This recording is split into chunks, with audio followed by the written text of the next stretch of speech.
The UEFA Champions League knockout phase playoffs have officially been announced, and we are just days away from witnessing a new chapter in this tournament's history. The new format for this season's Champions League will see 16 teams fighting for a spot in the round of 16, something that has never happened before. Today, we're taking a look at the 8 confirmed matchups for the knockout phase playoffs to see which sides have the best chance of moving forward in the competition and which sides will have to truly earn their spot in the round of 16. The next phase in this season's Champions League is coming to life, so let's see what it has in store for us.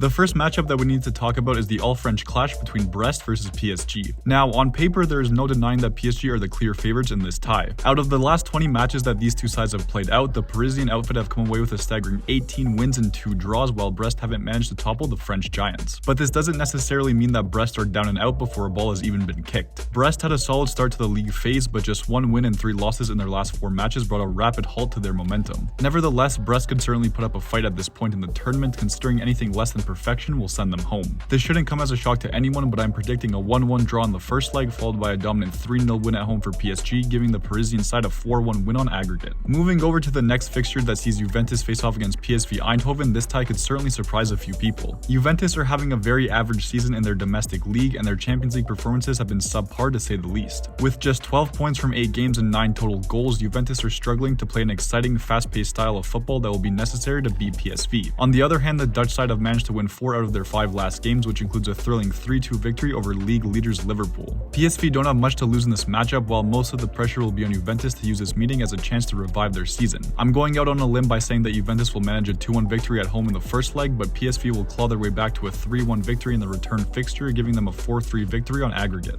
Moving on to the highly anticipated meeting between Manchester City and Real Madrid, this tie has the potential to give us some truly amazing Champions League moments. It comes as no surprise that both these sides severely underperformed in the league phase, but Manchester City did substantially worse than Real Madrid. What makes this tie so interesting is that both sides are clinical when it comes to scoring, with Manchester City putting up 18 goals in 8 matches, while Madrid put up 20 in the same time frame. It's going to be an offensive masterclass from two sides who love to score, but how that scoring will be distributed is yet to be determined. My prediction is that both legs will end in a 2-2 scoreline, with this matchup requiring a penalty shootout, which will see Madrid win by a score of 4-3 on penalties. The next matchup is an extremely interesting encounter between Sporting CP and Borussia Dortmund. This truly is a matchup that can go either way, as both teams have been going downhill in the past few weeks, largely due to managerial issues. The German side surely have more of the momentum going into this tie, with 3 wins from their last 5 matches, while Sporting have managed just 1 win, 3 losses and 1 draw in the same time frame. The interesting thing is that both teams have the same major strength, with Dortmund relying heavily on Guirassy and Sporting relying on Gyökeres for offensive output. This gives me the impression that both sides will prioritize scoring as many goals as possible, while the defensive side might be more of an afterthought. I believe that Sporting will come away with a thrilling 3-2 win at home in the first leg, with Dortmund coming on top in a 3-0 victory in the return fixture, giving the German side a 5-3 win on aggregate.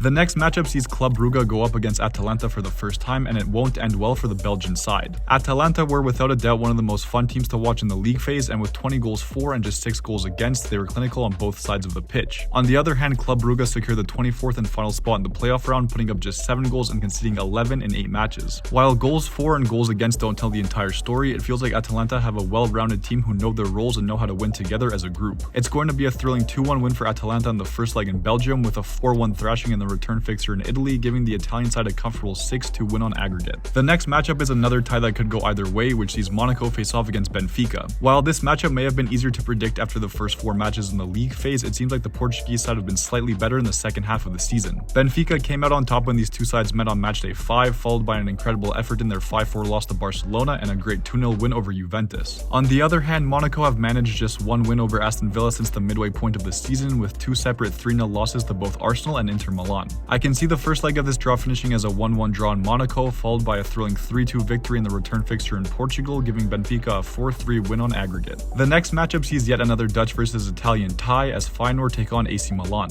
This is one of the hardest matchups of these playoffs to predict, as both sides play some incredible football when they're at their best and some rather lackluster football when they're not quite there. Feyenoord's 3-3 draw with Manchester City and 3-0 win over Bayern Munich show that they can take the fight to the big teams, while Milan's 4 wins in their last 5 matches is a hard fact to ignore. This tie has the potential to be one of the most exciting of the lot, as long as both teams play up to their highest standards. I can see Feyenoord coming away with a 2-1 win in the first leg, with Milan repeating that scoreline in the return fixture, which will see a shocking 3-2 penalty shootout win for Feyenoord as they advance to the round of 16. And last but not least, we have the David versus Goliath matchup that sees Celtic face off against Bayern Munich. There isn't a whole lot that needs to be said about this matchup, and as great of a story as it would be if Celtic can pull off this historic upset, it just seems way too far from reality. mentality. The 3 wins that Celtic picked up this season came against Slovan Bratislava, RB Leipzig, and Young Boys, while suffering a 7-1 loss to Dortmund and a 4-2 loss to Aston Villa. Meanwhile, in one of Bayern's most disappointing campaigns in recent Champions League memory, they managed to put up 20 goals while conceding 12 along the way. It just feels like this matchup is over before it's even started, and Celtic should start waving the white flag already. The first leg in Scotland will come as a 3-1 win for Bayern, with a dominant 4-0 win in the return fixture as the German Giants come away with a thrilling 7-1 win on aggregate. So there you have it, these are my predictions for the next 16 matches that will be coming up in the next phase of Champions League action. While every matchup will have its own share of intensity, dramatic moments, and beautiful goals, it seems like some ties will be much closer than others. I'm expecting some great games to come our way as these 16 teams fight for their spot in this tournament, so stick around for what is sure to be some great Champions League football. But what do you think of the knockout phase playoffs in the Champions League? What are some of your craziest predictions, and who do you think is guaranteed to be in the round of 16? Let me know your thoughts in the comments below. Make sure to leave a like and subscribe for more football content, tier lists, and everything in between, and as always, I'll catch you next time.